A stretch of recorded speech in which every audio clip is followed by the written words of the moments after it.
ذرا اے سی ہوا, اے سی بند پڑ گیا اور اے سی کی آواز نہیں آ رہی ہے, چلانا شروع کر دیا. اللہ ہم سب پہ رحم فرمائے, اللہ ہم سب پہ رحم فرمائے. اور ظاہر بات ہے آپ اگر لگن سے سنیں قرآن کے آپ تمام دل سے سنیں تو اے سی چلے نہ چلے, پنکھا چلے نہ چلے, آپ کی توجہ قرآن پہ رہے, پڑھنے والا بھی لاجواب ہو تو پڑھنے کا مزہ ہی الگ ہوتا ہے. ظاہر جان آپ دیکھیے مسجد حرم میں جب امام پڑھتے ہیں, اللہ کا کرم کہ اللہ ان خاص کچھ مسجدوں کی, مخصوص مسجدوں میں آپ کی مسجد اقصیٰ جو حافظ پڑھا رہا ہے, اللہ اس کی عمر دراز کرے, اس کو صحت دے.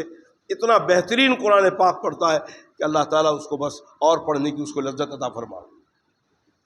ظاہر چیز ہے کہ دوستو ہم تو ڈھونڈتے ہیں کہ آدھا گھنٹے میں تراویح کی ختم ہو رہی. آپ کو پتا ہے بمبئی میں ایک مسجد ہے 20 منٹ میں تراویح ختم ہوتی ہے, 20 منٹ میں تراویح ختم ہوتی. کیا پڑھتا ہوگا اللہ کا بندہ, کیا وہ سنتے ہوں گے, اور ہم سمجھ رہے ہیں کہ ہم نماز پڑھ کے چلے گئے. آپ اندازہ لگا سکتے ہیں کہ کیا اللہ کے نگر پڑھنے والے کو اور وہ تمام پڑھانے والوں کو ثواب ملے گا. میں ایک مرتبہ ایم کے میں رہتا تھا, اسٹیڈیم میں بازو میں گیا تو اس نے فون کرنے آیا تو وہ فون والے کو پوچھا, اس نے پوچھا کہ آپ تراویح کر رہے ہو؟ میں تو 20 منٹ والی تراویح پڑھتا ہوں. تو اس نے بیچارے نے جو فون والا تھا اس نے بولا بھائی تراویح کا تو مسئلہ یہ ہے کہ قرآن کو جو ہے کم سے کم قرآن پڑھنے والا جب پڑھ رہا ہے تو ہم کو اس کو سمجھنا چاہیے. بولے ایسی کون سا سمجھتے ہیں, اس لیے 20 منٹ میں فرصت پا جاتی. جیسے اللہ سے آپ تعلق رکھو گے ویسا اللہ آپ سے تعلق رکھے گا. بندے کے گمان کے ساتھ اللہ ہے. اسی لیے اللہ کے نبی نے فرمایا ہے کہ تمہارا قرآن, تمہاری نماز, تمہارا حج, تمہارے روزے تمہارے منہ پہ مار دیے جائیں گے. کن کے مارے جائیں گے؟ کافروں کو مارے جائیں گے. کافر کا روزے سے کیا لینا دینا, کافر کا نماز سے کیا لینا دینا, کافر کا حج سے کیا لینا دینا. یہ ایمان والوں کے لیے ہے, ہمارے لیے یہ ہمارے لیے تنبیہ ہے. کیسا حج کر رہے ہیں ہم, کیسا روزہ رکھ رہے ہیں, کیسی نماز پڑھ رہے ہیں, اللہ واسطے ہے کہ نہیں ہے. فرمایا ریاکاری, لوگوں کو دکھانے کے لیے عبادت کر رہا ہے, یہ بھی ایک طرح کا شرک ہے. اللہ کی عبادت میں لوگوں کو شامل کر رہا ہے. اور آپ دیکھ لیں ہمارا معاملہ کیا ہے, لوگ کیا کہیں گے, ہم کو یہ فکر ہے. اللہ کیا کہہ رہے ہیں وہ فکر, اللہ کے نبی نے کیا کہا ہے وہ فکر نہیں, لوگ کیا کہیں گے. اللہ ہم سب پہ رحم فرمائے, اللہ ہمیں اخلاص نصیب فرمائے. اور اس دنیا میں آج کے دجالی دور میں اللہ سے آپ ہمیشہ دعا مانگیں کہ اللہ ہمیں اخلاص نصیب فرما دے, خالص اللہ واسطے عبادت کرنے کی, قرآن پاک پڑھنے کی, روزہ رکھنے کی توفیق نصیب. اور وہ اخلاص کیسے نصیب ہوگا؟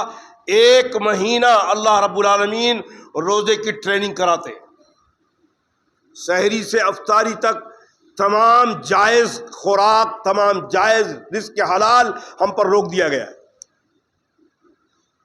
آپ تنہا اکیلے گھر کے اندر ہیں, گرمی شدت کی پڑ رہی ہے, حلق سوکھ رہا ہے, فریج گھر میں موجود ہے, اس میں پانی ٹھنڈا موجود ہے, پیتے ہیں آپ روزے کے حالت میں؟ ارے بھائی پیتے ہیں کیا آپ لوگ؟ تم تو ویسے خاموش جیسے پی لیتے ہیں یار, جا پیتے ہیں آپ.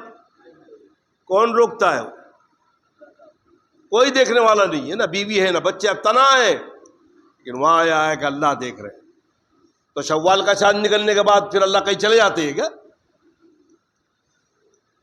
جو اللہ روزے میں دیکھ رہے ہیں, چھوٹا بچہ بھی اگر روزہ رکھا ہے وہ بھی پانی نہیں پیے گا, اس کو احساس ہے. یہ 30 مہینہ ٹریننگ جائے گا. اے میرے بندو تم یاد رکھو, انکا علیم بذات الصدور, میں تمہارے دلوں کے اندر جو وسوسے آتے ہیں اس کو بھی جانتا ہوں. میں نے تمہیں پیدا کیا ہے, اسی لیے پیدا کرنے والا کسی کو مالدار بناتا ہے, کسی کو غریب بناتا ہے. اللہ جانتے ہیں کہ یہ غریب جو ہے اگر اس کو 2 پیسہ دے دے تو یہ تو لوگوں کا جینا مشکل کر دے گا, تو اس کو مفلس میں رکھتے ہیں. اللہ کے نبی نے فرمایا کہ صحابہ کو, مالدار صحابہ کو فرمایا کہ تم زکوٰۃ و صدقے اور خیرات والیتامى والمساکین وابن السبیل کرو. مالداروں نے زکوٰۃ دینا شروع کیا, صدقہ خیرات دینا شروع کیا. غریب صحابہ بیچارے مایوس ہو گئے, اللہ کے رسول کے پاس پہنچے, یا رسول اللہ علیہ وسلم یہ مالدار تو یہاں بھی دنیا میں بھی اللہ کی نعمت پائے اور اس مال سے پھر زکوٰۃ دے رہے ہیں, صدقہ دے رہے ہیں, خیرات دے رہے ہیں, وہاں بھی جنت میں بھی معاملہ اعلیٰ درجہ عطا فرما رہے ہیں. اے اللہ کے رسول ہم تو غریب یہاں بھی دنیا کی نعمتوں سے بھی محروم, اور غریب ہونے کی وجہ سے ہم تو پھر آخرت میں بھی محروم. اللہ کے رسول صلی اللہ علیہ وسلم مسکرا کے فرمایا کہ اے لوگو، کیا تم اس بات پر خوش نہیں ہو کہ اللہ رب العالمین میری امت کے مالداروں سے، میری امت کے مفلسوں کو 500 برس پہلے جنت پہ ڈالے گا؟ مالدار تو اپنا حساب دیتے رہیں گے، غریب 500 برس پہلے جنت چلا جائے گا۔ اللہ کا نظام یہ ہے، اللہ مالک یوم الدین ہے، انصاف کے مالک ہے، کسی کو یہاں نعمتیں دے دیتے ہیں، کسی کو وہاں نعمتیں دے۔ حدیث میں فرمایا جناب وسلم کہ ایک بندہ آئے گا اور اللہ پوچھیں گے، اے میرے بندے تو نے یہ گناہ کیا، تو نے یہ گناہ کیا، تو نے یہ گناہ کیا، تو نے یہ گناہ کیا، تو نے یہ گناہ کیا۔ بندہ اقرار کرتے رہے گا، اور اللہ کے نبی فرماتے کہ اب اس کے دل میں خیال یہ آئے گا کہ بس ابھی اللہ حکم دے دے کہ جہنم میں چلے جاؤ تاکہ میں چلے جاؤں۔ وہاں تو اپنے پروردگار کی بات نہیں مانی، کم سے کم یہاں سامنے بیٹھ کے اللہ حکم دے کہ جہنم میں چلے جاؤ، میں جا کے گر جاؤں، اتنی پبلک انسان موجود ہے، ان کے سامنے شرمندہ نہ ہوں۔ لیکن اللہ فرمائیں گے یہ کیا تو نے، یہ گناہ کیا، یہ تو نے گناہ کیا، اور پھر دوسری طرف فرمائیں گے دیکھ کے تیری گناہوں کو میں نے معاف کر کے تیرے لیے یہ عرض رکھا ہے، تجھے جنت دے رہا ہے۔ جب یہ عنایت دیکھے گا تو بندہ پوچھے گا کہ اللہ یہ تمام نعمتیں مجھے کیسی ملی؟ فرمایا دنیا میں تو بہت سی دعائیں مجھ سے مانگا تھا، میں نے اس دنیا میں تجھے نہیں دیا تھا، وہ میں نے یہاں ذخیرہ کر کے رکھا، تجھے دے دیا۔ اللہ کے نبی فرماتے ہیں کہ وہ بندہ چیخ کر کہے گا کہ اے اللہ کاش دنیا میں میری کوئی دعا قبول ہی نہ ہوتی۔ وہ نعمتیں اللہ عطا فرمائے۔ اسی بات کا تو آپ ایمان لائے نا۔ جنت دکھا دیتے تو کون نہیں ایمان لاتا؟ جہنم دکھا دیتے تو جنت سے کون پناہ نہیں مانگتا؟ اللہ اپنے آپ کو دکھا دیتے تو کون اللہ کو نہ مانتا؟ کمال ایمان کا تو یہی ہے نا، آمنت باللہ وملائکتہ وکتبہ ورسلہ والیوم الآخر والقدر خیرہ وشرہ من اللہ تعالی والبعث بعد الموت۔ اسی کا نام تو ایمان ہے۔ ایمان دل میں رکھنے کی چیز ہے، اور اعمال جسم سے ظاہر ہوں گے وہ اسلام ہے۔ ایمان اور اسلام لازم و ملزوم ہے۔ ایمان والا ہو، اللہ کو ماننے والا ہو، حی علی الصلاۃ حی علی الفلاح پہ اس کا دل نہ تڑپے، یہ ہو نہیں سکتا، اس کا ایمان کمزور ہے۔ رمضان کا مہینہ آیا، بہانے شروع ہو گئے۔ میں نے بتایا تھا ہمارے ایک فقیر آتا تھا تو وہ بیچارہ ایک شعر پڑھتا تھا، سحری اٹھانے آتا تھا، رمضان کا چاند دیکھ کے بیمار ہو گئے، دیکھا ہلال عید تو ہوشیار ہو گئے۔ رمضان کا چاند نظر آیا تو شوگر بھی ہائی ہو گئی، بلڈ پریشر بھی ہائی ہو گیا۔ ارے بھائی ہائی ہوگا، شوگر آنے سے، بلڈ پریشر آنے سے لاس آخر ہوگا کیا؟ موت آئے گی نا۔ روزے کی حالت میں اللہ کے سامنے جاؤ، اللہ کے فرمانبردار بندے بن کر۔ شعبان کے روزے کثرت سے اللہ کے نبی سے رکھتے تھے کہ امت کے نام اعمال اللہ کے سامنے مخلوق کے نام اعمال پیش ہوتے ہیں۔ شعبان میں کثرت سے روزہ اس میں رکھتا ہوں کہ اللہ کے سامنے میرا اعمال جائے، تو روزے والے اعمال جائیں۔ تو دوستو یہ کہنا سننا اس لیے ہے کہ اللہ تعالی ہمیں صحیح رمضان کی قدر کرنے کی توفیق نصیب فرمائے۔ نوجوانوں کو خاص کر اپیل ہے کہ رمضان کا روزہ رکھے، ٹائم پاس کرنے کے لیے موبائل نہ چالو کر دیں، موبائل کے اندر بڑے بڑے فلمیں نہ دیکھنے لگے، ٹائم پاس۔ ہمارا تو ٹائم پاس ہوتا ہے۔ بامبے کے اندر بڑے بڑے تھیٹر تھے، رمضان مبارک کے اندر جو لوگ 3 سے 6 شو دیکھنے جایا کرتے تھے، ہم نے تھیٹر والوں کو جا کے دیکھا ہے، وہ تھیٹروں میں جا کے دیکھا ہے کہ جو روزے دار ٹائم پاس کرنے کے لیے پکچر دیکھنے گئے، روزے کا افطار کا وقت ہوا تو اللہم لک صمت ورزق کا افطر، تو وہ آیت لکھا ہے روزے دار روزہ کھول لیں۔ اور جب ٹیلی ویژن تھا تو ہماری ماں بہنیں بیچارے افطار لے کے بیٹھتی تھی، ٹی وی چالو ہے، اذان ہوئی، منہ میں نوالا چالو ہے، ٹیلی ویژن چالو ہے۔ شیطان ہمیں ہر حربے سے ہمیں مجبور کر رہا ہے۔